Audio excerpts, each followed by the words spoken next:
français, un tiers de Oui, développeurs anglophones. c'est pour un public comme toi, Benoît. Tu es le bienvenu. Non, alors moi, Cairo, les langages vérifiables et ce genre de conneries. Après, la partie privacy m'intéresse, mais j'ai regardé sur Starknet, il n'y a pas de privacy en layer 1. Enfin, je veux dire Non, par défaut sur le layer 2, si tu veux. non, il n'y en a pas, mais ça peut être envisagé sur un layer 3, donc un layer T'as dans le... commencé le live? Ouais, ouais, bien sûr. Vieux frère. Et ouais, Mais ça m'intéresse quand même. mais c'est totalement envisageable. Tu peux avoir un layer du coup dans le layer pour faire plus simple qui offre des fonctionnalités de confidentialité. Bien Et sûr. donc, vous allez faire, alors tu vas faire le plus gros event avec Only Dust sur cette techno-là, qui est la reine de toutes les technos, de scalabilité, de... C'est fascinant, tu sais, je me suis posé une question quand je m'étais intéressé à Starkware un peu plus dans le détail l'année dernière. Euh, bah, je me suis posé la question plutôt cette année. Si je dois célébrer un layer 2, je choisis lequel? d'Ethereum, ouais, ouais, ok. Ouais. Et pour moi, vu que j'ai consacré un peu plus de temps, je suis la chose depuis un petit moment, ma conclusion a été de me dire que s'il faut en célébrer un, c'est Starknet. Mais ça ne veut pas dire qu'on dénigre C'est les autres. beau. Du contenu sur Optimism, sur Arbitrum, sur Journal du Coin. Il y a un podcast sur Fuel qui sort demain, etc. Mais s'il y en a un sur lequel je consacrerai le plus de mon temps, bah, c'est Starkware. Ok, Ouais. et tu dirais pourquoi? Starknet. En Et, fait, quels sont... Ouais. c'est à mon niveau de compréhension, bien sûr. Donc, ils ont commencé les travaux sur ce projet-là. Donc, Starkware a été fondé en 2018.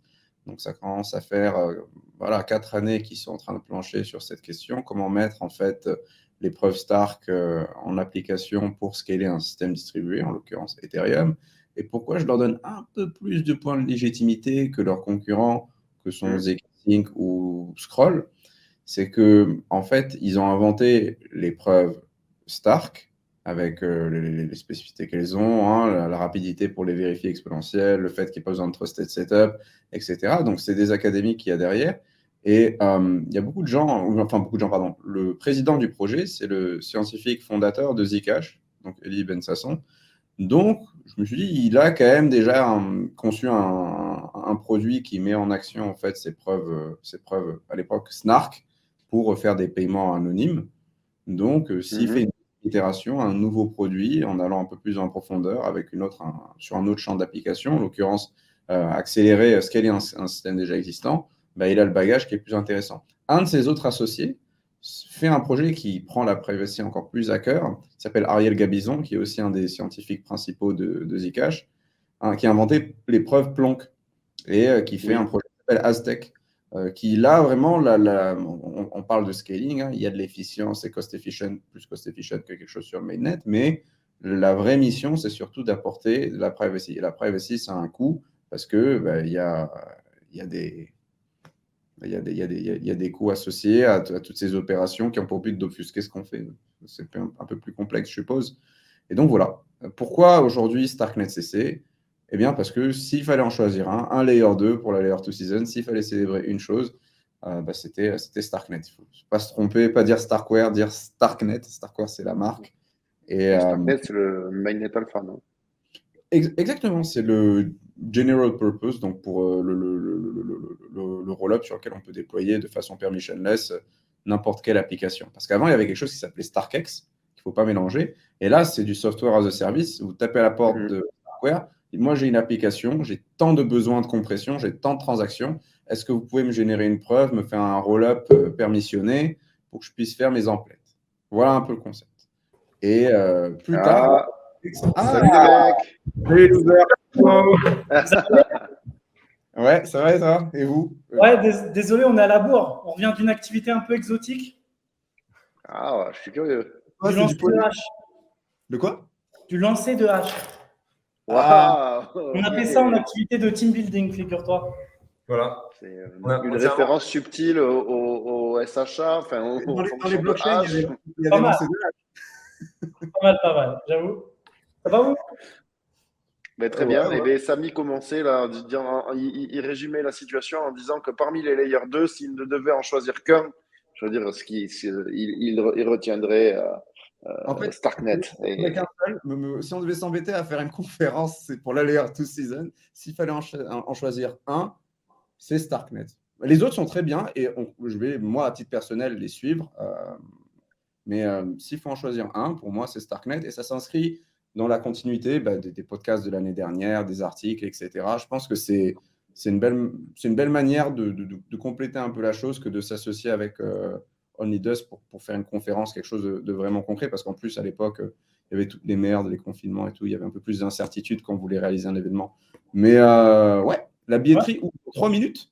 3 minutes, ouais, l'ouverture. Ouais, carrément. Exactement. T'as annoncé un truc pour vendre là, pour que ça sold out instant ou pas là? Eh bien alors attends, mais non, mais moi j'ai vu qu'aujourd'hui, je crois qu'il y a le site qui a changé, ça annonce du lourd, ça annonce des intervenants, ça annonce un programme, donc moi ça y est, je suis convaincu sur la souche de base, hein. On a le layer 2, le roi des layers 2. Balancez-moi la sauce, là, moi j'ai envie de venir, là, j'ai envie de FOMO, hein. Et bah, Attends. il n'y a pas de droit. Hein. Disclaimer, donc je ne sais pas si vous avez pu lire l'article qui a été publié hier sur Journal du Coin, il y a quelques petites fautes dedans, elles ont été corrigées aujourd'hui.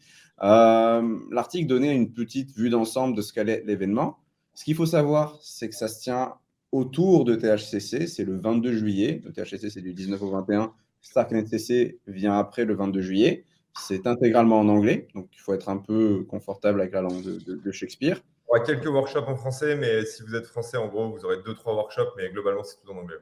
Voilà, nous on en propose un avec Node Guardians en français, mais la plupart des workshops de Leaders, de Ledger, etc. seront en anglais. Voilà. Les panels. Un tiers de développeurs. Ouais, pardon. Non, je t'en prie, je te coupe, j'allais te relancer.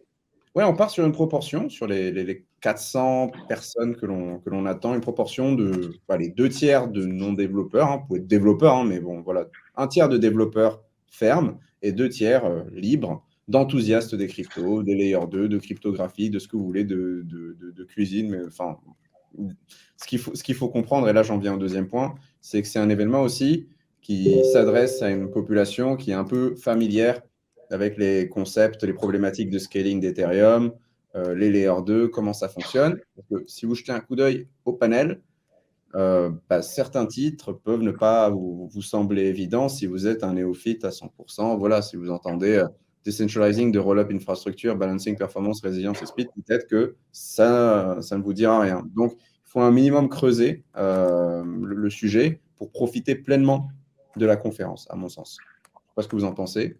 Je pense qu'il faut creuser. Après, les talks, on les pense quand même pour des gens qui ne sont pas tech.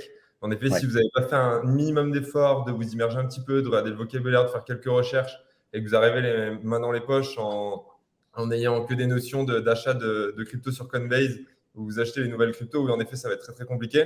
Mais si vous avez pris quelques dizaines de minutes pour aider un petit peu des lives explicatifs ou plonger dedans, je pense que vous allez pouvoir aller très, très loin, très, très vite avec les meilleures personnes sur le sujet. Donc, ça va être assez ouf. Et il n'y aura pas de vente de jetons ou d'annonces de ce type-là. Je suis désolé, je casse l'ambiance. Par contre, si vous voulez porter un projet et vous voulez savoir quelles sont les contraintes techniques, est-ce que c'est possible de porter en fait votre idée sur cet écosystème-là ou autre, c'est absolument l'endroit où il va falloir se rendre, je pense, à Paris pour planifier en fait son projet, poser les bonnes questions, parce qu'il y aura l'écosystème lead, mais il y aura aussi d'autres personnes qui seront en mesure de répondre à vos questions techniques, comme Abdel, comme Henri, comme quasiment la moitié des gens qui sont sur cette liste de speakers. Ouais, et puis j'ajouterais les gens qui justement se posent la question, comme tu dis, est-ce que Starknet sera approprié pour leur business, etc. On fera aussi des talks pour donner des éléments justement de comparaison, pour savoir dans quel cas c'est adapté, dans quel cas c'est pas adapté, etc. Donc, les gens qui se posent la question, qui ont besoin d'éléments pour, par exemple, convaincre les décideurs de leur projet de migrer sur Starknet, c'est aussi le bon endroit. Et les gens qui sont décidés aussi… La team est très live, hein, juste pour info. Ça bug un petit peu. Les gens sont précipités dessus. Ça FOMO ou quoi? Ouais, moi, ça a bugué, ça m'a refait. C'est revenu. Je crois qu'Eventbrite… Mais les prix sont très raisonnables, je vois. Ouais, les prix sont hyper raisonnables. On n'est pas rentable avec les tickets. Heureusement qu'on a fait ça. Donc, D'ailleurs, on on va va laisser- remercier Kin Finance qui nous héberge dans les bureaux pour Ouais, le live. ouais. Parce qu'on fait un meet-up avec eux, Starknet, juste après. Donc, merci Kin Finance. Et on voulait remercier les sponsors qui prennent en compte et qui prennent 80% du coût de l'event. Ouais. C'est un truc Il y a une question dans le chat qui est intéressante, c'est quelle est la différence entre dev et regular ticket? Si on peut expliquer rapidement la différence. Les devs, en fait, bon, vous avez vu, c'est le même prix. En fait, la regular ticket, vous aurez accès à la bouffe, vous aurez accès sans doute. Il y aura une petite sélection, mais vous êtes quasiment sûr d'avoir accès. On fait une grosse soirée le soir. Vous avez accès à toutes les conférences toute la journée. Et en fait, les devs, vous avez accès aux workshops et aux tech talk qui, pour le coup, sont sur des plus petites audiences de 20-30 personnes. Et là, si vous n'êtes pas vraiment bon tech et que au moins un développeur un petit peu expérimenté pour les beginners, avoir un petit peu d'expérience, si vous n'avez jamais touché une ligne de code, ça ne va pas du tout le faire. Et après, pour les expérimenter, là, il faut déjà avoir mis les mains bien dans Solidity, bien mis les mains dans Kero pour pouvoir en profiter. Donc, en gros, juste prenez en fonction de qui vous êtes. Et de toute façon, on a beaucoup plus de tickets. Vous n'avez aucun intérêt à prendre un ticket dev parce que de toute façon, il y a une sélection qui sera faite. Après, tous les devs recevront un email. On leur demandera de s'abonner, on leur demandera leur GitHub et on fera une sélection. Et si jamais il y a des gens qui ne sont pas devs qui ont pris des tickets, on annulera leur ticket. Et pour le coup, s'ils ont triché, je pense qu'ils ne seront pas remboursés. Désolé. Donc, juste faites bien attention à prendre qui vous êtes. Et dans tous les cas, si on est sold out, on refera des vagues, etc. Donc, paniquez pas. Il y a une question qui pose si les dev tickets ont droit à l'apéro. Les dev tickets, vous n'avez pas le droit de boire parce que vous devez coder, ok? Donc, vous avez accès à tout sauf à l'alcool, parce qu'il faut arrêter avec les conneries. Voilà. Non, vous avez accès à tout. Le dev ticket, c'est que vous avez accès à tous les espaces, pareil. Et il y a une question qui demande, est-ce que c'est juste sur Starknet ou les roll-ups plus généralement? Juste sur Starknet. C'est un focus vraiment Starknet. Bien entendu, on va parler des autres roll-up, on va parler de problématiques générales, on va parler de Bitcoin, on va parler de sujets. Ouais. Abdel, je suis très chaud. Tous les gens qui sont là connaissent les autres roll-up. Mais là, on veut vraiment mettre un gros focus sur Starknet parce qu'on pense que c'est le meilleur écosystème. On a vraiment envie de se dire ça. Et il y a une question, il y a un ticket juste pour passer la soirée avec Abdel. 50 places vendues en 3 minutes. Oh, Clément vient de m'annoncer. Donc voilà, il en reste 170. Sans vouloir vous faire peur. Et le ticket pour passer la soirée avec moi, c'est simplement envoyer 1000 ETH à abdelhamid.eth. C'est ça le ticket. Alors, juste, c'est un scam. Moi, je te l'envoie sur Kovan. Ouais, voilà, c'est Kovan. Kovan, c'est un testnet pour ceux qui ne savent pas. Attendez, on a des speakers de l'event. Mais avec plaisir, en tout cas, pour passer du temps avec tous ceux qui participeront à Starknet ici, avec grand plaisir d'échanger avec la communauté. Donc, venez nombreux, puis on se retrouve là-bas si vous avez des questions. Et pour des moments conviviaux autour de l'apéro. Et Samy me disait en off que c'est un des plus gros events qui a été lancé sur le sujet. C'est le plus gros. Je pense qu'on peut dire que c'est le plus gros event Starknet mondial. Je pense qu'on peut le dire. Non, mais c'est sûr. Et regarde, on a lancé un des speakers qui est là, qui a tenu absolument à venir. Donc voilà, vous allez avoir sur briques, etc. Salut. Voilà. Donc, oui, parce donc on passe. Donc le pauvre, il est là en mode il est malaise. Qu'est-ce qu'on va faire, etc. Vous l'avez importé de force, la livrée. Il y a une question qui pose si on réussit Starklink, ça suffit pour prendre un ticket dev. Si on est sold out et qu'on veut faire un nombre de places limité, ça peut être un critère de sélection. Les gens qui participent, qui montrent leur intérêt pour le langage Cairo, qui montrent qu'ils ont envie d'apprendre, etc., ça peut potentiellement débloquer des tickets supplémentaires. De toute façon, on est d'accord que la billetterie est parfaitement centralisée. Complètement. Donc, oui, c'est quasiment comme Solana. Oui. Respecter les règles et foncer. Non, mais écoute, c'est super. Et donc, vos objectifs, je suppose que c'est mettre en lumière on-board, peut-être, le premier pied à l'étrier pour ceux qui voudraient se lancer. C'est en fait montrer cet univers à un public de développeurs ou de wannabe développeurs ou même d'amoureux de solutions de scalabilité et de privacy. On a vraiment. Pour moi, on a deux objectifs avec 3 cibles. Première chose, c'est vraiment les gens qui ont envie de s'y intéresser et de prendre le temps, de vraiment leur permettre de s'immerger et d'avoir un contenu que vous pouvez avoir nulle part ailleurs. Ça, vous allez chercher sur YouTube, etc. Vous allez devoir agglomérer, essayer de comprendre. Vous allez les meilleurs sur ces sujets-là qui seront là pour vous expliquer. Et pour les devs, c'est pour les gens qui sont un petit peu, qui font un peu de dev, qui ont envie de découvrir. Mais on a aussi un gros focus sur les devs expérimentés. C'est-à-dire que si vous êtes un dev qui dit depuis 2-3 ans, du Kero depuis 6 mois ou depuis 3 mois, on va kiffer et tous les mecs de notre équipe qui font du Kero depuis déjà un moment vont aller au workshop avancé. Donc du coup, pour le coup, les workshops avancés, ils font pareil, juste pour info. C'est du gros niveau. C'est bien, il y a 15-20 personnes et d'ailleurs, il faudra candidater. Tous les tickets dev devront candidater pour les advanced parce que pour le coup, on a du gros niveau, on a les mecs de chez Nevermind. Enfin, en gros, on a tous les mecs qui build la solution Starknet au plus. Enfin, c'est comme si on avait Abdel sur Ethereum, quoi. C'est magnifique. Hein. Et alors justement, faites-moi rêver, messieurs. Donc là, je découvre moi le programme. Hein. pour swapper, je vois qu'il y a déjà des erreurs. Peut-être qu'il aurait fallu être plus explicite. J'ai FOMO quand on déjeune.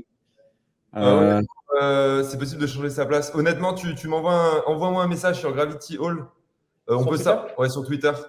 Ou en DM sur Starknet ici. On va pas traiter ta demande tout de suite, mais t'inquiète pas, on aura un autre badge de biais, donc on aura le temps de régler ça dans les 3 prochains jours. Ne panique pas. Ça va bien se passer. C'est pour ça qu'on est centralisé aussi, pour la billetterie. Eh ben oui. Benoît, tu disais un truc, non? Ouais, moi je disais un truc, donc c'était dans les cas d'usage que vous allez mettre en avant. Là, je suppose que vous avez trouvé des workshops autour de cas d'usage pertinents ou d'intérêt de Starknet.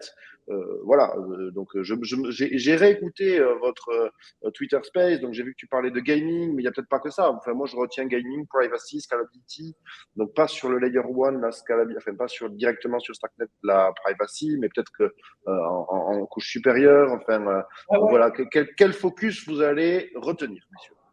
Alors là, les sujets que tu as cités, oui, complètement. En termes de verticale, effectivement, la verticale gaming, elle est intéressante. Donc, au-delà du gaming pur, c'est qu'il y a vraiment des technologies sur Starknet qui vont permettre d'améliorer drastiquement la user experience. Donc, l'account abstraction, le fait que tous les accounts sont des contrats sur Starknet, donc ça va permettre d'améliorer considérablement l'expérience utilisateur. Et en fait, le gaming, c'est bien de showcase ça sur du gaming parce que souvent, c'est des use cases qui nécessitent beaucoup d'interactions. Donc, si on veut faire un jeu qui va être on-chain, on va devoir faire beaucoup d'interactions avec la chaîne. Et évidemment, qu'il ne va pas être adapté de tout le temps signer avec son wallet, etc. Imagine sur un jeu où à chaque action, tu vois ton wallet qui pop, etc. Ça ne serait pas adapté. Donc, avec la compte abstraction, tu peux imaginer des mécanismes dans lesquels tu peux avoir des sortes de sessions. Pendant 20 minutes, tu vas être capable de faire des transactions. Tu vas générer une clé de session qui va te permettre de faire des actions pendant 20 minutes, par exemple, ce genre de choses. Donc, la verticale gaming, c'est intéressant. L'expérience utilisateur, de manière générale, qu'est-ce que permet de faire la compte abstraction? On va beaucoup parler aussi de ce qu'on appelle le fractal scaling. En fait, là, on parle de layer 2, mais en fait, on est déjà en train de penser à 3, 4, 5, etc. En fait, à partir du moment où on a la récursion, on peut ajouter autant de niveaux qu'on veut. Qu'est-ce que c'est la récursion? C'est simple. Là, pour l'instant, sur la couche layer 1, on a la possibilité de vérifier une preuve qui vient du layer 2. Et si on ajoute la possibilité dans le layer 2 de vérifier une preuve qui vient d'ailleurs, eh bien, on peut cumuler les couches. Et donc ça, qu'est-ce que ça permet de faire? Ça permet de faire de l'hyperscaling, ça permet de rajouter de la privacy dès le layer 3, ça permet d'ajouter du contrôle des choses, par exemple des choses liées au KYC, ce genre de choses, des trucs où on aurait besoin de granularité. De manière générale, on peut penser qu'à partir du layer 3, on est à peu près comme une application spécifique chain, un peu comme Cosmos par exemple. À partir de layer 3, voilà, on peut faire sa chaîne souveraine, sa chaîne, mais pour autant, on hérite de la sécurité d'Ethereum. Tout à l'heure, j'ai vu parler quelqu'un qui parlait de DYDX avec l'annonce assez surprenante de Move sur Cosmos. J'avoue que j'ai été extrêmement choqué, surpris. Je pense que c'est une très mauvaise décision, je pense sincèrement. Non, vraiment, je pense que c'est une très mauvaise décision qu'ils vont le payer. C'est marrant parce que tu connais bien l'écosystème en plus, les différents écosystèmes. Donc. Exactement. Donc je pense qu'en termes de scalabilité, ils vont clairement y perdre. J'ai l'impression, je suis en train de faire. Alors pourquoi? Ouais, je suis en train de faire ma petite enquête justement. Il y a des raisons qu'on ne peut pas forcément évoquer. Il y a des raisons. Ouais, il y a des raisons. Mais que tu évoqueras pendant les workshops, peut-être, à demi-mot. S'il y a des infos qui sont publiques d'ici là, oui, mais pas forcément. Mais en tout cas, il y a des raisons qui sont, moi, je suppose, pour le coup, liées un petit peu à de la gourmandise. Dans le sens où, en fait, avoir sa propre chaîne souveraine, c'est potentiellement pour eux l'espoir d'avoir un token qui vaudra plus, en fait. Parce qu'en fait, ils n'auront plus besoin de payer les fees avec une autre monnaie que la leur, quoi. Donc, ils auront, entre guillemets, ils peuvent accroître plus facilement la valeur de leur token. Moi, je pense qu'ils vont perdre drastiquement. En gros, la personne vient un peu de répondre à l'élément auquel je pensais. Donc, voilà, la dernière phrase du chat, si vous voulez voir, je pense à ça. Effectivement. Régulation? Non. C'est une piste. C'est une piste. Ça, c'est des contraintes extérieures à la volonté, mais des uns et des autres. Bon, écoute, s'ils sont chez StarkEx, ça pose clairement un problème. Si le régulateur tape à la porte de Starkware pour leur dire bon, vous arrêtez de générer des preuves, vous arrêtez le contrat là, de SaaS et c'est fini les histoires. Ouais. Bon, au moins, si tu as ta chaîne souveraine et qu'elle est vraiment elle est bien. Enfin, ouais, peut-être que tu as une meilleure résistance à la censure, même si en termes de sécurité pure, une chaîne Cosmos ne vaut pas un vrai layer 2 souverain. Enfin, il y a Ethereum, mais le problème, c'est que là, on n'est pas sur Starknet, ils sont sur StarkEx, ce qui est en l'occurrence centralisé. Ça peut pas problème que ce soit centralisé, parce que si la preuve est générée par Starknet, de toute façon, c'est vérifié on-chain. Donc après, même si ils ne vont pas faire n'importe quoi. En fait, le seul problème, c'est la censure. Effectivement, c'est ce que tu as dit. Le fait d'avoir un séquenceur centralisé, ça pose un problème de censure. Juste, je réponds, oui, je serai sur l'event dans 20 minutes. Bah, en fait, on y est déjà. En fait. Là, on est dans la salle du meet-up Starknet qui a lieu dans 20 minutes. Donc, ça va être très cool. Il y aura Henri et d'autres personnes, donc ça va être très cool. Pour revenir, oui, sur DYDX, effectivement, et en plus de ça, non seulement ils vont pas faire de l'interchain security, donc ils vont être vraiment purs souverains, et en plus, vu la distribution du token, franchement, on y perd grandement en termes de sécurité, etc. Donc, tac. Polkadot, bien plus complet que Cosmos, surtout avec des nouveaux éléments. Oui, mais pareil, ça ne vaut pas Ethereum en termes de sécurité et de décentralisation. Donc, bon. OK. Tac. Ouais. Et alors moi, Abdel, j'ai des questions pour toi. Donc du coup, tu as quand même, je veux dire, exploré les écosystèmes variés d'Ethereum, Cosmos, Starknet, et je crois que tu as un amour, alors, je ne sais pas de quand il date, mais en tout cas récent et puissant pour Starknet. Est-ce que tu nous l'expliquerais en quelques mots, en fait, pourquoi ce focus, sachant que s'ouvre à toi toutes les portes. En fait, t'as vraiment, tu peux choisir ce que tu veux, sur quoi te concentrer. Le facteur limitant chez toi, c'est le temps. Et donc, tu choisis d'allouer ton temps à cette technologie-là. Donc pourquoi celle-là plutôt qu'une autre? Je peux expliquer. Je réponds juste à la question, que pensez-vous des DYDX qui passent sur Cosmos? Grosse connerie. Voilà. Maintenant, alors les raisons qui font que je suis bullish sur Starknet. Alors, l'expérience a montré que une chaîne monolithique, ça ne marchera jamais. On ne peut pas scaler une chaîne monolithique. Juste pour resituer le contexte. Donc, il est clair que pour scaler, il faut déporter la computation. Donc, ça veut dire layer 2. Ensuite, parmi les layer 2, donc il y a une variété de solutions layer 2 qui passent par les state channels, plasma, etc. Toutes ces familles-là, elles sont trop limitées en termes de use case.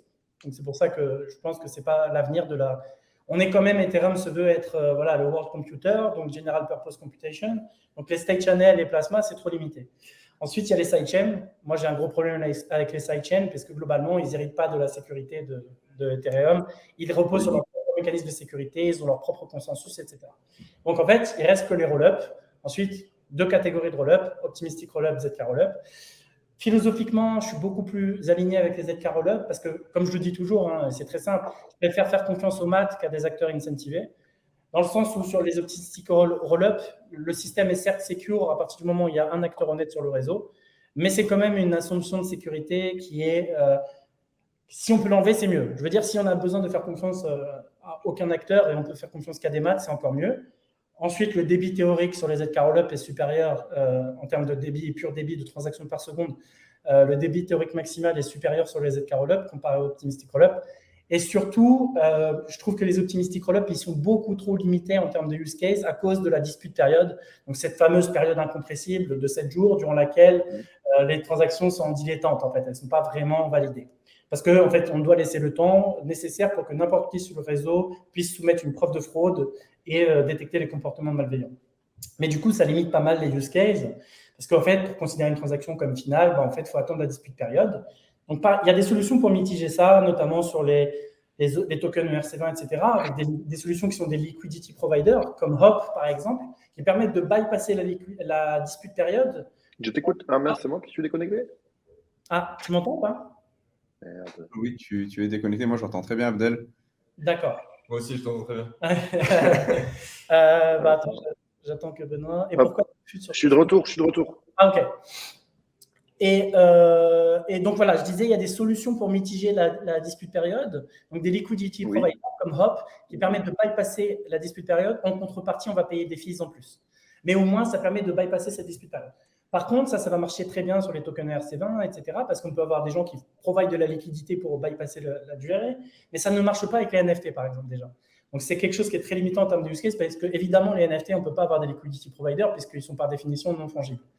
Donc, voilà, grosso modo, les raisons pour lesquelles je préfère les ZK roll-up. Ensuite, moi, je te résume, hein. Donc, le sens de l'histoire, en fait, va vers des layers 2, en tout cas, toi, voilà. pour la scalabilité et pour les cas d'usage. Et la solution technique qui, dans cette évolution qui te semble inévitable, la solution technique, c'est les ZK Rollup. Et donc, là, on en est là. On en est là. Et donc maintenant, il reste à dire quel est le meilleur ZK Rollup. Mhm. Les critères pour choisir un ZK Rollup, il y en a plusieurs. Donc déjà, il y a deux types principaux de systèmes de preuves. Il y a les SNARK et les STARK. D'accord? Mhm. Globalement, si on devait dire quelques différences notables, les STARK, ils sont résistants aux attaques quantiques. Donc ça, on peut dire que ce n'est pas un problème à l'heure actuelle, mais quand même. Moi, je pense que si on a des solutions qui sont pérennes dans le temps en termes de sécurité, c'est toujours mieux de les privilégier. Ensuite, les STARK ont un avantage énorme, c'est qu'ils ne nécessitent pas de cérémonie de setup. En fait, les SNARK, ils ont besoin d'une ce qu'on appelle un trusted setup. Donc, c'est une phase initiale au moment où on va lancer le réseau. Il y aura plein de participants. Ils vont faire une cérémonie, en gros, pour faire simple, c'est pour définir les paramètres du réseau, en gros. Il y en a un sur Noma dans quelques semaines. Je vous invite à. Voilà. Ouais, c'est intéressant.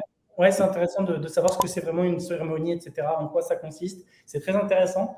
Mais en fait, le système est considéré secure à partir du moment où la trusted setup, la cérémonie s'est bien passée. Donc, les Stark, ils ont l'avantage de ne pas avoir de cérémonie de setup, c'est quand même mieux. Parce que ça veut dire, dès le début, il n'y a même pas besoin de faire confiance à qui que ce soit, il n'y a pas besoin de cérémonie, le système marche dès le début. Puis même pour les upgrades, c'est pénible, les cérémonies. Ouais, pour vous montrer un vrai trusted setup à l'ancienne, vous allez voir Zuko de Zcash en train de découper à la hache, en fait, un secret justement du trusted setup à l'instant. Là, voilà, Zuko Wilcox, le créateur de Zcash, en train de détruire. Petit côté théâtral. L'un des ordinateurs utilisés lors du trusted setup.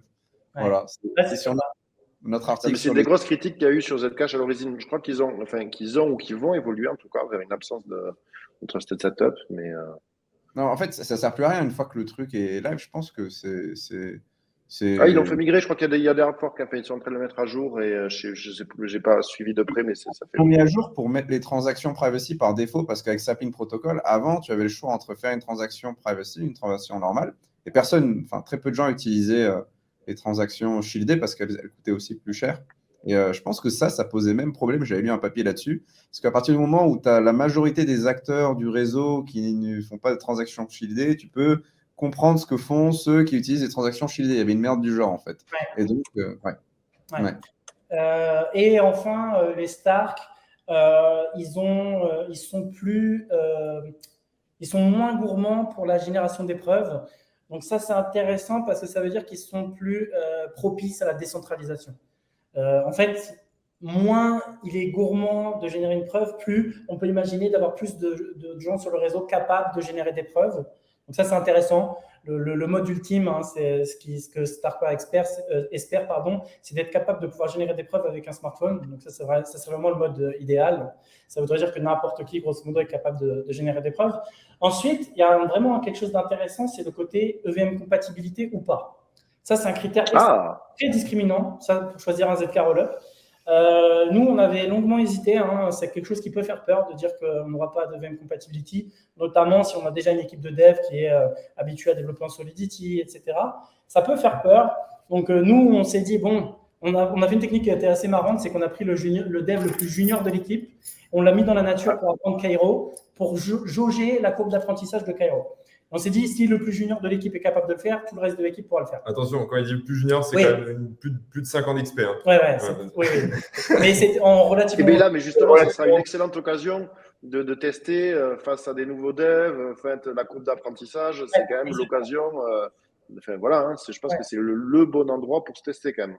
Exactement. Et pour finir sur le VM Compatibility, ce qui me faisait peur avant, maintenant je pense que c'est une des raisons pour lesquelles je suis. Il reste 2 dev tickets. 2. C'est bon, ça. Sachant qu'il c'est pas exclu qu'il y ait quelques maladroits. Je vous jure, c'est des réguliers qui ont pris des dev tickets, je suis trop déçu. Non, mais après, on fera le switch pour la prochaine augmentation. Ouais. Mais, pardon. Non, je pense que c'est plus intéressant de ce que tu as dit plutôt que. Comme tu veux. Pour finir, oui, voilà. ce qui me faisait hésiter au début, maintenant, c'est quasiment la chose sur laquelle je suis le plus bullish pour Starknet. C'est quoi? On dit, OK, Starknet n'a pas de VM compatibility. Mais qu'est-ce que ça veut aussi dire? Ça veut dire ne plus être limité par le VM. Et ça veut dire quoi? Ça veut dire qu'on sera capable d'aller plus loin que ce qu'il est possible de faire avec le VM. Donc, pour moi, c'est ce que je dis, je le disais hier dans un space, pour moi, il y aura un changement de paradigme à partir du moment où on verra des features, des cas d'usage qui sont développés en KRO qui ne sont pas possibles de faire avec le VM. Et là, on va se dire, OK, Starknet, ce n'est pas juste un compétiteur de l'EVM, d'un autre ZK Rollup EVM. Ce n'est pas juste un compétiteur, il scale bien, etc. Mais en plus, on peut faire des choses qui ne sont pas possibles de faire avec l'EVM. Donc pour moi, je vois un changement de paradigme. C'est le choix le plus ambitieux. C'est le choix le plus ambitieux. Exactement. C'est complètement. Mais en termes de upside potentiel, c'est aussi le plus gros upside potentiel. Donc, et aussi d'un point de vue développeur, je pense que c'est une opportunité phénoménale. Pourquoi? Parce qu'en fait, certes, le langage, c'est un nouveau langage, c'est pas facile, etc. Ça, c'est clair et net. Par contre, si vous vous lancez dans la bataille, il faut vous dire que vous serez en compétition avec 100 fois moins de développeurs Solidity, par exemple. Donc, vous aurez beaucoup plus vos chances de vous démarquer. En plus de ça, j'adore le disclaimer. Ça, c'est pour Attends, ça, c'est un investissement, c'est investir son temps. Hein. Donc, moi, c'est pour les enfants. Ça pose toujours problème d'investir de l'argent. On se fait toujours emmerder, mais j'ai l'impression que ton temps, tu peux l'investir dans n'importe quoi. Hein. Personne n'emmerde les gens qui regardent de la télé-réalité. Je veux dire, si tu préfères te mettre à Cairo, franchement, je pense que tu seras à Paris. Alors, bon, c'est moins reposant. Et je disais, surtout, vous allez être en compétition avec des devs qui ont un niveau de seniorité maximum de 1 an. Là où, si vous allez être en compétition avec des devs Solidity, il y en a qui ont 5-6 ans d'expérience, etc. Donc, tout ça pour dire, c'est pas facile, mais si vous vous lancez dans la bataille, vous mettez les efforts, en fait, la récompense, elle est grande. L'upside, il est grand. Et en plus, l'écosystème, il a tout à builder dessus. Donc, c'est autant d'opportunités possibles. Ceci n'est pas un conseil en investissement. Non, pour répéter. Ouais. Et alors, si vous investissez que votre temps, tu peux investir ton temps. Non, mais c'était une petite… ce que je trouve fort, c'est qu'aussi, il y a beaucoup de devs Solidity qui ont beaucoup d'XP, qui n'osent pas et qui disent, bon, je suis fort en Solidity, pourquoi je dirais me remettre en question, etc. Abdel, il a osé se remettre en question face à toute l'équipe et a pris à la même vitesse et il a repris de l'avance quand même. On sent un petit peu l'expérience. mais en effet, c'est une super expérimentation et moi, je vois des étudiants qui ont 20, 22 ans en école d'ingé qui sont très, très chauds, qui ont commencé le Cairo à 6 mois et ils arrivent à être OK. Alors que s'ils se mettaient sur du Solidity et qu'ils étaient contre des devs qui ont 3-4 ans d'XP, ils peuvent rien faire. Donc pour moi, c'est vraiment une très très bonne façon d'investir son temps et pour ses carrières. Quoi. Carrément. Précise dans le chat, from scratch, tu n'as jamais fait de dev du tout ou tu as un peu d'expérience de dev? Et après, je réponds. Et il y a une question possible du migrer Starknet vers réseau Bitcoin à terme. Très intéressant. Dans 5 minutes, je fais un talk là-dessus. C'est intéressant que tu poses la question. Je vais justement parler de ça. C'est une très très bonne question. Starknet et Bitcoin, il y a potentiellement des choses à faire. Petit teasing. Et donc, justement, comme je vais aller à Surfing Bitcoin cette année, je vais essayer d'en starkpile un maximum de Bitcoin maximaliste. Bon, je ne vais même pas essayer avec Yves parce que ça ne sert à rien. Il est trop bête pour comprendre l'essence. Après, je pense que chez les Bitcoin maximalistes, il y a quand même une vision que vous avez au moins en commun, c'est cette évolution par couche, successive. Non, mais complètement. Donc, non, mais pour ma part, sincèrement, entre toi et moi, je partage, je pense, 95% de valeur commune avec les Bitcoin maximalistes, sincèrement. J'ai juste des problèmes avec la méthodologie parfois et le manque d'ouverture, mais je suis beaucoup plus proche des Bitcoin maximalistes. Et tu sais que j'ai découvert aujourd'hui même quelque chose qui est extrêmement rigolo, c'est que la plus belle défense du Bitcoin maximaliste, c'est Vitalik Buterin qui l'a faite. C'est-à-dire que je suis allé regarder son blog récemment et il fait une ode au maximalisme. Et donc, je trouve que c'est quand même rigolo de voir que c'est le fondateur d'Ethereum qui défend le mieux le Bitcoin maximalisme. C'était un April Fool, hein. Comment? C'était un poisson d'avril. Hein. C'était un poisson d'avril? Regarde la date. Ben, franchement, ces arguments, ils sont très bons. Hein. Donc, le mec, c'est un psychopathe. Il fait des poissons d'avril, il passe le temps et tout le monde est tombé dedans. Je te jure que moi, j'ai vu les commentaires. Ouais, mais très honnêtement, en fait, je vois pas en quoi c'est pas pertinent ce qu'il dit. Bah, peut-être, je sais pas, mais moi, je pense que… Parce que moi, je pense qu'il a fait une blague en choisissant le sujet, mais si tu lis je te jure que si tu lis le texte, en tout cas, moi, les arguments, je les ai trouvés super pertinents. Ok. Mais très sincèrement, moi, je suis beaucoup plus proche d'un Bitcoin maximaliste qu'un mec qui aime Solana, qui aime Elrond, qui aime largement. Et je pense que, sincèrement, c'est plus simple pour l'écosystème. C'est ces gens-là qui ont, entre guillemets, une forme de bienveillance. C'est juste qu'elle est un peu dégueulasse, un peu mal tournée. Non, je les trouve pour la plupart, il y en a qui sont tout à fait normaux, mais je les trouve assez exécrables humainement. Et bien sûr, il y en a complètement. Par défaut, un no-coiner, ou un mec qui aime des shitcoins et qui a un minimum de décence humaine que n'importe quel maximalisme, en fait. By default. Enfin, maximaliste, mauvais maximaliste, parce qu'il y a des maximalistes qui sont tout à fait qui sont très agréables, mais ceux qui sont les plus audibles, on va dire, sont souvent les plus casse-couilles. Ouais. Ça, c'est vrai avec toutes les espèces de connards. Donc, voilà, on veut pas être représenté par le plus grand de nos lecteurs, tu vois. Il y a des connards silencieux, hein, c'est Shadowy Super Connard. Ah, mais ils n'en sont pas. Ils le sont moins, du coup. Ouais. Ouais. En tout cas, voilà, tout ça pour dire que là, je vais faire pendant le meet-up pour parler des possibilités d'utiliser la technologie Stark pour l'écosystème Bitcoin. Franchement, c'est super chaud, hein. Donc, c'est plutôt c'est le sens de l'histoire selon toi. C'est-à-dire que quand tu te projettes dans l'avenir, tu vois une place énorme pour cette techno-là, ce réseau-là, et que ce soit au niveau en fait des fondamentaux, c'est-à-dire scalabilité, cas d'usage, privacy, que ce soit au niveau de la technique. Et j'ajouterais à ça que je pense qu'en fait, c'est presque une révolution dans la révolution, dans le sens où en fait, ça peut s'appliquer à des cas d'usage hors blockchain. En fait, c'est ça qui est beau. Cette technologie est Cairo, c'est un langage de programmation qui n'est pas spécifique au smart contract. C'est-à-dire que Cairo, vous pouvez exécuter n'importe quel programme, hein, ça n'a pas besoin d'être un smart contract. Et vous pouvez exécuter des programmes qui seront prouvables. Donc en fait, on verra des cas d'application qui auront potentiellement rien à voir avec la blockchain, mais qui bénéficieront de ce genre de technologie. Donc c'est ça qui est super intéressant. Et la crypto, de manière générale, a fait avancer le domaine à une vitesse folle qu'on n'a jamais vue par rapport à ce champ d'activité. Mais je crois que les langages formellement prouvables, il y avait, je sais plus, dans les cas d'usage classiques, tu avais l'aviation, ou des choses comme ça, hein, dans tous les secteurs qui ont besoin d'un niveau de sécurité important. Formellement vérifiable, en fait, c'est pas pareil. La vérification formelle, c'est pas la même chose. Ouais. Pas la même chose, je suis bête. Non, mais c'est pas forcément évident. Alors, dis-moi la différence, du coup, puisque j'ai fait cette erreur.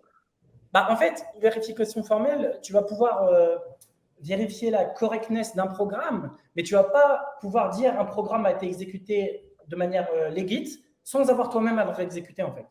Là, en fait, avec un langage comme Cairo, tu génères une preuve, la personne vérifie, mais elle n'a pas besoin de refaire le calcul. Là où dans la vérification formelle, c'est pas la même chose. Tu peux prouver la correctness d'un programme, mais ça ne veut pas dire que tu es capable de vérifier sans exécuter. Mina, c'est très intéressant, hein, avec ce système de snark récursif, c'est très intéressant. Hein. Ils sont capables de faire une blockchain hyper light, etc. Je suis un peu mitigé sur l'exécution, j'ai envie de dire, mais la technologie est monstrueuse. C'est un projet personnellement que j'attendais depuis très longtemps. Il y a un article énorme en termes qui est assez dense, qui vous explique comment fonctionne cette technologie, mais aussi comment fonctionne la programmation sur Mina, les snaps, etc. C'est Morgan qui les a rédigés, donc il n'a pas fait n'importe quoi. Et pour ceux qui sont un peu plus qui préfèrent le contenu vidéo, il y a une vidéo sur la chaîne YouTube qui explique en 15 minutes les limites et les qualités de ce système. C'est une très belle tech en tout cas. Donc, la personne qui dit à la louche, donc elle a des bases en Python, mais elle n'a pas fait de Solidity, et elle demande combien d'années pour scaler sur Cairo.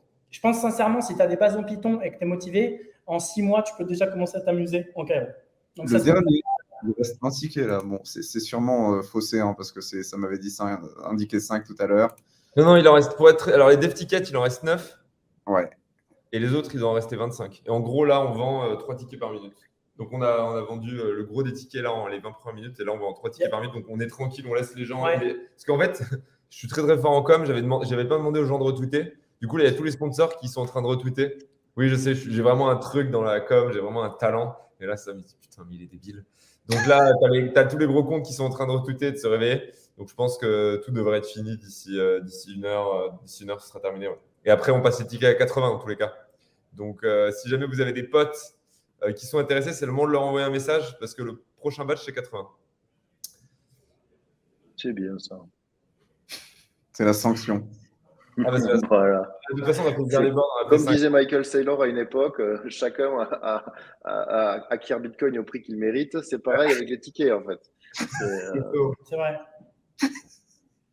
Grosse base en Python, petite base Solidity, oui, lance-toi direct, carrément. Et du coup, pour un non-développeur, same question pour un non-développeur, quelqu'un qui ne serait pas déjà développeur, par quelles étapes il va devoir passer pour accéder à Cairo, tu vois, s'il y a des vocations qui sont en train de se créer, tu vois. Direct. Pas Cairo en direct en premier langage, non, c'est clair. C'est trop violent. Non, c'est trop violent. Ouais. Alors, 2 options, soit passer par un langage un peu plus soft comme Python, JavaScript, pour déjà acquérir quelques bases de développement, parce que c'est beaucoup trop violent, franchement.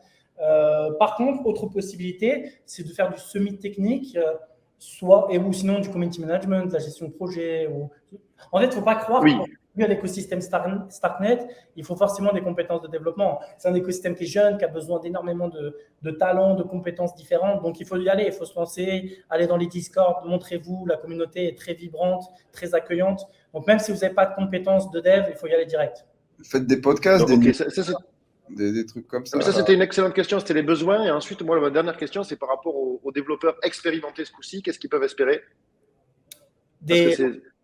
Ils peuvent espérer des opportunités de travailler ou même de fonder des projets qui vont builder sur Starknet, rejoindre des équipes, contribuer de manière open source à des projets ambitieux et qui leur ouvriront nos opportunités derrière. Nous, on croit beaucoup au modèle de la contribution et on croit beaucoup en fait que ce que vous faites sur le Web3, etc., c'est votre réputation en fait. Et ce que vous allez cumuler, ça vous servira. Parce qu'on imagine des modèles de la contribution dans lesquels tu vas avoir accès à certaines opportunités si tu as contribué pour tel écosystème, etc. Donc, on pense qu'en fait, ça peut vraiment fluidifier la façon dont la tech va s'orchestrer, surtout dans le Web3. Et Starknet est particulièrement intéressant parce qu'il y a tout à construire dessus. Donc, voilà. Et il y aura des ressources aussi pour tâter KRO sur Node Guardians, j'espère, d'ici octobre, novembre, peut-être. Et en attendant, vous pouvez aller sur Starklings, donc un outil interactif qu'on a développé qui vous permet d'apprendre le langage de manière interactive, etc. Fun, on va introduire un petit peu des éléments de gamification et ça pourra bâtir vos bases de réputation sur Starknet aussi. Est-ce qu'on recrute? On recrute des contributeurs. En fait, on croit beaucoup au modèle de la contribution. C'est-à-dire qu'on a plein de projets, on identifie des contributions sur l'écosystème, donc des choses qui manquent à builder, etc.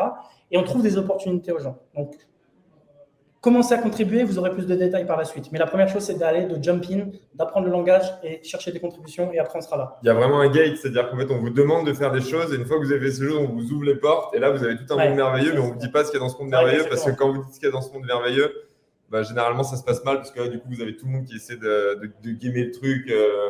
Donc, en se disant, on a fait une collection de NFT, par exemple, et il y a des gens qui se sont mis à bêtement faire les trucs pour avoir la collection de NFT. Donc, maintenant, on ne donne plus la règle, on vous dit juste venez, contribuez, appassionnez-vous sur la tech avec nous et vous aurez des trucs très très cool qui vont vous arriver. Ouais. Il y a quelqu'un qui dit fais gaffe Abdel, là tu as tous les chômeurs cryptophiles de France qui peuvent suivre un live un jeudi en fin d'après-midi, ça va demander de l'embauche. Venez tous les chômeurs cryptophiles, il y a du taf, il y a de la contribution, il y a du taf, il y a tout à construire. On est en train de bâtir le futur du scaling d'Ethereum, donc il y a tout à faire. C'est beau mes amis. Nous on est chaud, hein.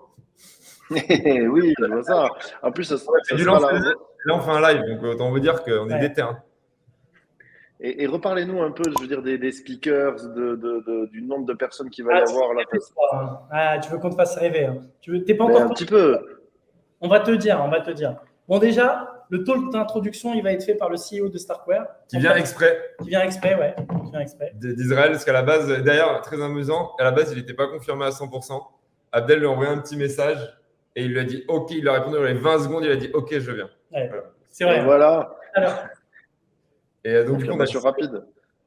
Donc, on a le CEO, on a le président aussi. On a Henri, on a Louis de Starkware. On a beaucoup de personnes de Starkware, beaucoup de personnes qui travaillent sur des éléments d'infrastructure les plus implantés dans l'écosystème comme les wallets, Bravos, ArgentX, etc. Donc, toutes les figures principales de l'écosystème seront là. Nevermind qui fait aussi toute la techno, qui bosse sur des gros sujets core, qui bosse beaucoup avec Starkware. Il y a le CTO qui sera là pour nous présenter ce qu'ils ont fait sur Warp, donc qui permet de Transpiler, qui permet de passer de Solidity à Kero. Ouais. Il y a quelqu'un de l'équipe de AVE, a priori, qui sera là aussi pour nous expliquer comment ils sont passés sur Starkware. Enfin, on a vraiment du… En équipe, ouais. En fait, il est incomplet. Il y a quelqu'un de Maker qui m'a confirmé là tout à l'heure que je n'ai pas encore ajouté. Il n'est pas du tout… Là, les images, elles ne sont pas bonnes. C'est n'importe quoi. Mais c'est déjà au top. Yes. Et… Tac. Et puis, on essaie de voir un petit peu des petits guests sympas d'autres écosystèmes. Il y en a une figure connue en France d'un autre écosystème. Voilà, petit teasing, je ne dis pas qui c'est. quelqu'un très actif sur Twitter, très connu dans la cryptosphère, mais qui n'est pas sur l'écosystème Ethereum. Voilà. Donc ça va. Voilà. On aura pas mal de guests, ça va être sympa. Et puis on a tous les builders. En gros, tous les mecs qui ont des gros projets sur Starknet seront là. Toutes les équipes, sans doute quasiment sans exception, il y a peut-être un ou deux projets. Un projet en Australie où le mec m'a dit écoute, j'avais pas du tout prévu de venir, 30 heures d'avion pour faire un workshop, je sais pas. Mais mis à part lui, tout le monde m'a dit oui. Et je le comprends, 30 heures d'avion pour animer un workshop, c'est peut-être un peu chaud. Pensons à la planète aussi. Et non, sinon, tout le monde vient. On est avec des mecs qui viennent de New York et ça va être assez ouf. Ouais, donc, événement international. Le déroulé, peut-être vous, donc, c'est sur une journée, 9 heures. Comment un petit déroulé En gros, on a 3 scènes en parallèle. On a le main stage pour les gens qui ne sont pas tech, mais qui ont envie de s'y intéresser. Ce qu'on disait, on a 280 places. Ensuite, on a des tech talks qu'on n'a pas encore mis. On va les ajouter là. Où là, on a 10 tech talks avec jusqu'à 60 personnes qui sont faits à un autre étage. Et après, on a 3 salles pour faire des workshops, entre 20 et 25 personnes, avec des petites salles pour bosser. Donc, en gros, en parallèle, il y aura un panel, un tech talk et 3 workshops. On fait ça toute la journée. Ce qui fait qu'au total, on aura au final entre 35 et 40 activités sur la journée. Donc, ça va être du très, très, très lourd. Le midi, on bouffe. Et le soir, ensuite, pour ceux qui seront sélectionnés, on verra comment on va faire. On a 280 places. Donc, sans doute, vous aurez à peu près 2 tiers de chance à la loterie de gagner. On fait une grosse soirée entre 20h et 1h. On doit partir à 1h, par exemple, le lieu ferme. Donc là, on va avoir Henri, normalement, qui est de chez Starquark, qui va mixer. Donc, ça va être assez cool. Donc, soirée, petit camion à cocktail, des trucs assez sympas, la musique, des néons, etc. Ça va être plutôt très bonne ambiance avec tous les builders. Donc, le but, c'est de faire une soirée très, très sympa. Donc, ouais, je pense que ça va être une journée assez ouf. Mais bon, après, c'est quand même 39 €. Donc, je comprends que vous hésitiez. C'est un vrai prix, c'est une vraie question. On va devoir bientôt vous laisser parce que nous, on a le Meetup Starknet à Paris là. Et je ne sais pas combien il y a de devs, mais je pense qu'on doit en avoir 80 ou 90. Donc, l'écosystème parisien est on fire. Franchement, bravo. Bravo, ça donne envie. Merci à vous, on va vous laisser. On a l'event qui commence et puis à bientôt. À très bientôt. Salut les mecs. Bon, c'est. Je crois que c'est plutôt un succès pour cette deuxième fois que ça part vite en fait. C'est très chouette en tout cas. Merci à tous. Il reste encore quelques tickets, donc ça va. Voilà, ça va. Écoute, c'était parfait, Samir. Je pense que c'était rapide et efficace. Ouais, c'est chouette. C'est chouette. C'était un stream qui avait vocation à être un peu plus court. Mais bon, s'il y a des questions un peu plus générales, on peut boucler à, je sais pas, au bout d'une heure de stream, dans une quinzaine de minutes, ou quelque chose comme ça. Ou sinon. Il y a une question sur Elon. Sur quoi? Elon. Je ne sais pas, il y a des. Je suppose que c'est un Elrond. Elon. La conférence sera en anglais, intégralement. Alors, franchement, ouais, clairement, c'est le bear. 250 viewers, c'est pas la folie. Hein. Je suis d'accord avec toi. Alors, si on sait faire du Python, un peu de Solidity, ça suffit pour le dev ticket. En fait, il n'y a pas un examen à l'entrée où on va. Il faudra juste montrer peut-être votre GitHub pour sélectionner. En fait, il y a certains workshops, si vous sentez de les faire, des workshops beginner, par exemple, au Cairo ou autre, vous pensez avoir suffisamment de base pour les faire. Il faut peut-être considérer un ticket dev, oui. Mais si vous n'êtes pas vraiment confortable avec aucun des workshops proposés, vous sentez que vous n'êtes pas encore… Le mieux, c'est peut-être juste de prendre un ticket régulier. Profiter de la conférence. Est-ce qu'on peut choisir un ou plusieurs workshops? Je suppose qu'il faudra faire des choix parce que s'il y en a en parallèle, il y a 3 scènes. Donc, tu peux en faire plusieurs. En fait, tu as les workshops du matin, les workshops du début d'après-midi, les workshops de début d'après-midi. Donc, tu peux en faire plusieurs théoriquement. Bien sûr. Le token est déjà sorti de Sharon. Quoi? C'est-à-dire? Ça, je ne sais pas. Il y a toujours des questions de token, tu sais. On pourra choisir un seul workshop ou plusieurs. Plusieurs, ouais, ça, je l'ai vu cette question. Est-ce que c'est normal sur le Discord? Je peux écrire dans aucun 3 channels. C'est sûrement qu'il y a une protection anti-bot. Il faut regarder dans ses messages ou autres. C'est pour ça que tu ne peux pas écrire souvent dans un Discord. C'est peut-être pour ça. Starknet, ça ressemble à Skynet. Ça me fait peur. Il peut détruire les unités. Non. Ok, je vais comprendre qu'on fait un 1. C'est pour faire x10 ou x100. Et donc, à ce moment, c'est au dénominateur, les x10 et les x100. Hein. C'est-à-dire qu'on divise par 10 et par 100. Hein. Ça divise. Hein. Attention. Il ne faut pas tromper là. La rediff ne sera pas disponible. Très bonne question de French Tour. Alors, on va streamer tout sur la chaîne du Journal du Coin, sur le Twitch. Ce sera en anglais, mais tout va être streamé et ce sera re-uploadé normalement. Attention aux petits délires logistiques des dernières minutes. Et en plus, il y aura des interviews exclusives qui sont recordées on the spot avec le CEO de Starkware, les différents builders. Je m'en occuperai, je trouverai un créneau pour tous les enregistrer d'un coup pour vous servir.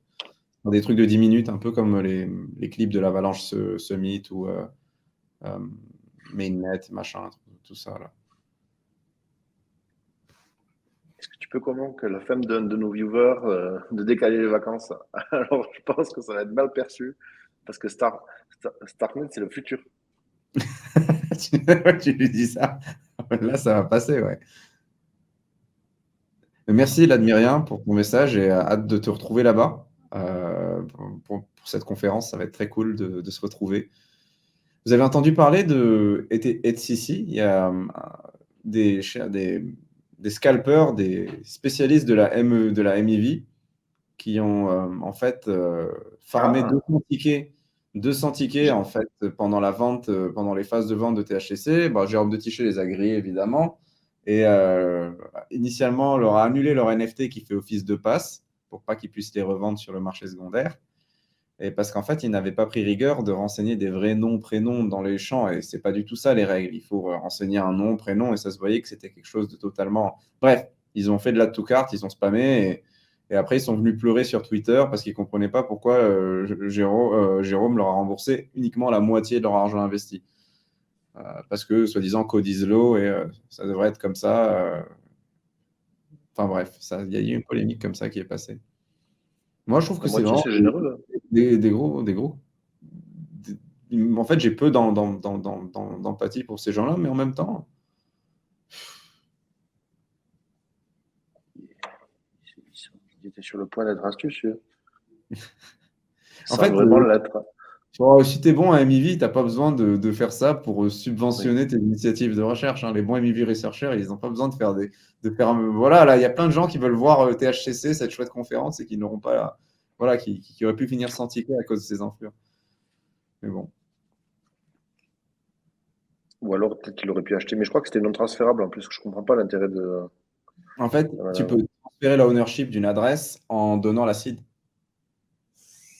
Oui, éventuellement. Ouais. Donc, tu te fais un cahier avec toutes les seeds et tu vends après sur je sais pas quelle place de marché. C'est pourri. Donc, du coup, tu as un wallet avec une seed partagée avec un mec, je veux dire, absolument louche. C'est pourri. Mais bon. Tu peux faire un x5, x4. Hein. Rappelez-vous, Solana Breakpoint, tu pouvais vendre ta place à 1 000 € pour 5 000 € à 4 000 €. Enfin, facile. Hein. Ça, c'était le pic du marché quand même. Mais je pense que THCC, tu fais x3, x4. Hein, si tu...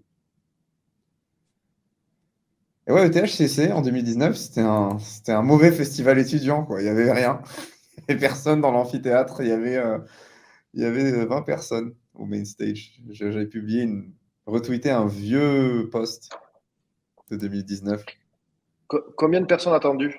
Je pense que ça, mais ça, tu l'as déjà dit, mais je crois que c'est 450, hein. 450 personnes attendues. Ouais, on est dans ces eaux-là. C'est un lieu qui est très grand dans le centre de Paris et qui sera en mesure d'accommoder confortablement 400 et quelques personnes, bien sûr. Donc, plus grande conférence faite sur l'un des layers 2 d'Ethereum les plus attendus. Ouais, on célèbre Starknet. Même s'il n'y a pas de... Voilà. Grande célébration. Mais il n'y a pas de token, justement, c'est ça le cadeau de Starknet. C'est pas Et tu vois, ça évite à tout le monde de chialer. Hein. Donc, quelque part, c'était visionnaire. Hein. Et l'idée, une fois que ce concept a bien fonctionné, ce serait de le décliner 1 fois ou 2 fois par an sur d'autres projets ouais, typiquement, moi j'imagine, enfin, il y a déjà eu ça pour Celestia, ça m'avait beaucoup inspiré à DevConnect, le Modular Summit, de décliner ça. C'était génial, Modular Summit. Ouais. D'ailleurs, je me fais une réflexion, tu vois, qui n'a absolument rien à voir, mais je me dis que l'intérêt de ce bear market, c'est peut-être de permettre à des public sales de sortir moins cher que les private. Tu vois, quand on y réfléchit, c'est un bon bear market. Tu vois, ça. Ah bah 8 milliards de valo, ça, c'est toujours un challenge de défendre cette valo, hein, même en bull, en bear ou quoi que ce soit. Enfin, en bear market, ça commence à. Mais ça reste correct. Quel rôle pour Node Guardian? Le rôle de nos gardiens, En fait, j'aime pas push parler de Node Guardians ou mettre le logo ou des si, choses mais comme vous ça. allez avoir tu vas avoir un On n'a pas workshop, tu as dit lancé que tu allais avoir. le truc. Oui, on va avoir des workshops. En fait, chez Node Guardians, on est à peu près une quinzaine, dont beaucoup de développeurs. Et on a un développeur très cool de chez nous qui va animer un workshop. Et on va éventuellement présenter quelques détails là-bas. Mais on préfère attendre vraiment la sortie de notre produit. On ne veut pas faire enfin, parler du truc ou mettre en avant trop mettre en avant la marque tant qu'il n'y a pas quelque chose à utiliser, en fait. Un vrai produit. Donc, on y travaille. Merci en tout cas pour votre patience. Starknet est-il un layer 2 ou un layer 3? Vous avez entendu parler des problèmes de racisme sous-jacent dans la collection Boss? Perso, je m'en tape. Mais j'ai vu un truc passer, comme quoi ils utilisaient des logos ou des trucs inspirés de certains designs. Je vais pas dire le mot parce que Twitch, c'est un peu Moi, je n'ai pas du tout suivi.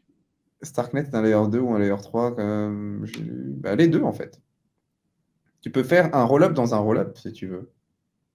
Donc, ça, c'était les fractional scaling, c'est ça dont on Fractal. parlait. Fractal, Fractal. pardon. C'est full remote ou vous êtes localisé quelque part chacun. On est full remote, Suède, Suisse, France, Corée du Sud, Dubaï, Canada, ce que vous voulez en fait. Pas de souci. Est-ce que vous pouvez reposter le Twitter du mec pour les tickets? Le Twitter du mec? Il y a l'adresse là, starknet.cc pour les tickets.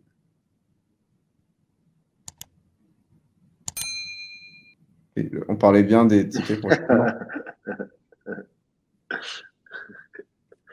Un petit troll. L'argent de l'UST. Ah, bien sûr, bien sûr. Oui, c'était toi. C'était moi, évidemment. En plus, je suis arrivé en Corée, pile au moment où il y a le DPEG. Parfait. Parfait voilà, Ça, les pays en guerre, il y a la totale. Hein. Ah bah, j'ai toujours ce truc. C'est vrai qu'il y a un drôle de phénomène, Benoît, tu l'as observé. Oui, moi, je suis inquiet. Hein. Je commence le chat noir. Hein. Je vais en Arménie, il y a une guerre après. Je vais en Ukraine, il y a une guerre après un mois plus tard. Je comprends pas trop, là. C'est pas ouf. Hein. Je vais en Corée, il y a un DPEG. Peut-être pas aller à Paris. Hein. Je vais rester Oh, je ici. sais pas. Attends, il y a une question. Tu vois, si la technologie Starknet servait enfin, à Bitcoin, est-ce que ça serait au détriment de Ethereum? Franchement, je pense que si t'as les moyens d'améliorer un maximum de techno, tu crées de la valeur. Hein, enfin, moi, je pense hein, que c'est créateur de valeur. En fait, en tant que settlement layer, vu qu'il y a des choses qu'on. C'est une très bonne question. Est-ce que ça marquerait, là, ça sonnerait le glas pour Ethereum? Oh, Bah, franchement, il y a le temps. c'est un débat qui pourrait être soulevé au panel à la conférence si vous venez. Il y a un panel qui s'appelle Scaler Bitcoin avec les Stark. Le voici. Donc pourquoi pas en parler là-bas. Ouais. Moi, de toute façon, ce qui T'en est penses de quoi l'ordre de. Benoît, t'en penses quoi de l'USTD? Ah, du SDD, ben, c'était sympa, c'était bien. Moi, moi, je me suis pas mal amusé avec, mais Je t'ai sauvé. j'y suis plus. Effectivement, tu as eu un bel instinct, mon cher Samy, donc tu m'as susurré à l'oreille de partir, donc je suis parti. Et Le lendemain. j'ai pas pris de PC. Le lendemain, ça dépéguait. C'est vrai que en plus, j'étais loin de toute connexion Internet, donc je n'étais pas prêt à mener cette guerre. Mais c'était de bons moments. Hein. Franchement, c'était bien. Je vous recommande pas. C'était bien, mais je vous recommande pas. Mais Ah oui, effectivement, en termes de DPEG, là, on est sur un DPEG, tout ce qu'il y a de plus léger. Hein. Je veux dire, on est vraiment, tu vois. De toute façon, moi, je suis habitué hein, aux stablecoins qui font tout sauf tourner à leur valeur voulue. Ce qui me concerne, c'est une petite passion malsaine. Ouais. Mais merci. De toute façon, et est-ce qu'il y aura des stablecoins justement sur Starknet? Est-ce que ça va permettre de sortir des stablecoins de. Ah, j'ai pas fait ma due deal, je ne sais pas. Parce que je viendrai. Où est-ce qu'il y a des opportunités de farming? Est-ce qu'il va y avoir? Je crois que oui, ça par contre, non? Il y a Il n'y a plus de pas yield. des. Là, le yield. Oh, est-ce qu'on va pouvoir. Est-ce qu'il y aura des Ponzi sur Starknet aussi? Je veux dire, est-ce que ça va être. Non, mais plus généralement, ouais, je suppose où en est l'état de l'écosystème Starknet? Bah, il y a un bridge. Le montant de fonds qu'on peut transférer en fait à travers celui-ci est quand même capé. Il y a quelques applications qui commencent à être déployées, hein. Il y a des portages de blue chip qui arrivent sur Starknet, notamment Maker et AV. Ouais. Mais ouais, il y a Alpha Road Ok, aussi, ben qui voilà. propose des structures product, je pense, des indices. Mais c'est pas encore. Oh, Je pense ok, que c'est naissant. ouais. Ah ouais. GDI Swap, je suppose que c'est un AMM. Il y a aussi Zigzag, il n'est pas là, mais il y a Zigzag, ZKX, c'est des produits dérivés. Donc pensez à DYDX, mais euh, une autre interprétation, enfin autre chose, voilà, des produits dérivés on-chain, quoi. Voilà. Il y a un peu de gaming avec Brick. Mais là, ils sont dehors. Je Je regarderai. n'ai pas d'insight sur un airdrop. Navré.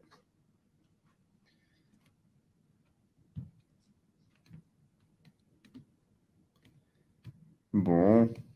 Mais USDT, ça pue ou pas? Franchement, si tu me poses la question, tu veux Mais de ça pue comme l'USDC? d'hab. Je te prends de l'USDC à la place de l'USDT, évidemment, même si je respecte les Finex, etc., c'est des vieux de la vieille. On peut être d'accord sur le fait qu'ils n'ont rien de sain. Comment tu mets 15 ans à produire les documents de la procureure générale quand on te demande de prouver juste si Ouais, tu as. mais quand ça pue depuis longtemps, tu t'habitues à l'odeur. Tu vois ce que je veux dire? C'est Ouais, ça, mais c'est l'immense avantage, mais ça ne veut pas dire que ça pue moins. non, Ça, non, ça ça veut pue. dire que ça pue, mais que tout le monde s'est habitué à l'odeur, c'est tout. Non, quand Mais ça ça pue. rédime des dizaines de milliards de dollars parce que les fonds cash out, etc., reviennent en fiat réel.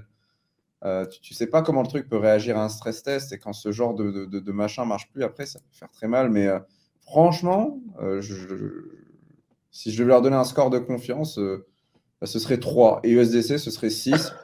Parce que, pourquoi 6? Parce que, en fait, c'est quand même des gros focus circle et je les vois bien être les premiers à geler les À adresses. Frozen, de tous les Ouais, gens qui ont des USDC et qui n'ont pas donné leur KYC. je vois bien comply rapidement avec un acte pour réguler les stablecoins, typiquement, parce que c'est un sujet qui tient à cœur, mais c'est en même temps leur qualité. BUSD, j'aime bien. C'est Paxos qui s'en occupe, donc il y a des audits accessibles tous les mois, je suis allé vérifier. Mais c'est Binance. Mais c'est pas Binance qui normalement gère tout ça, mais il y a toujours un truc. Tu sais, les régulateurs aiment bien tacler Binance, emmerder Binance et tout, et je sais pas, je dirais 5. DAI, bah DAI, By my hand. voilà, c'est coolos. Taureau, le fondateur de Zigzag, a parlé le 24 jours pour des infos sur le token Zigzag. Achat du token en DAO pour voter sur airdrop. Je sais pas si j'achèterais le token Zigzag dans ce Zig, zig, contexte de zig. marché. Zig, zigzag. Je sais, je sais pas si c'est disclose, mais je sais qu'ils ont levé pas mal d'argent avec une valo une valo de l'époque qui vient de se terminer là. Une valo qui effraierait Mais je les te dis, initiés. hein, moi, il y a des opportunités pour les publics sains bientôt. Hein, tu vois, ça. Quand les publics sains ils vont dumper sur les privates, tu vois, c'est quand les premiers seront les derniers. C'est pas mal.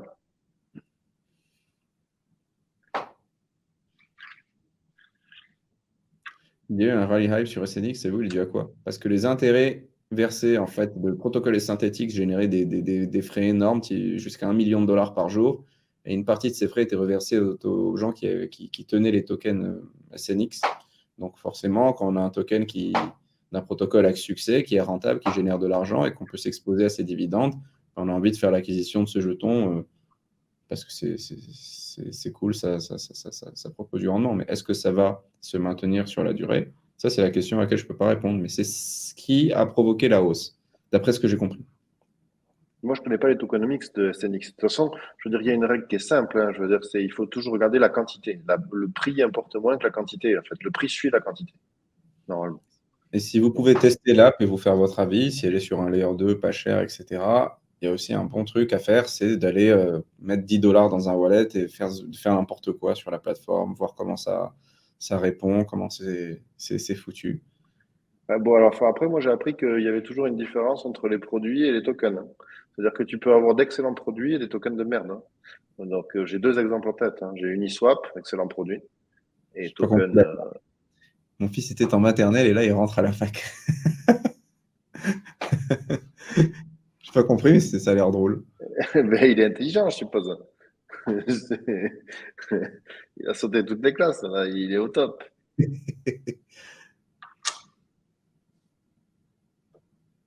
Ou alors, tu mets du temps à répondre. Ah, merde, pardon. Et envoie-moi un point d'exclamation pour que je puisse voir le message qui repop en avant, si possible. Désolé pour le délai.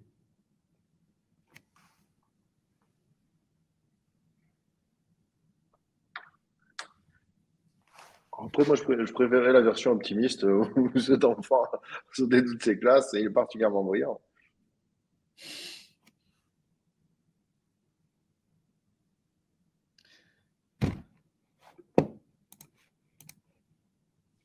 Bon, mais mon Samy, de toute façon, voilà, hein, tu as lancé le- un beau live sur Starknet. Moi, ça m'a hypé.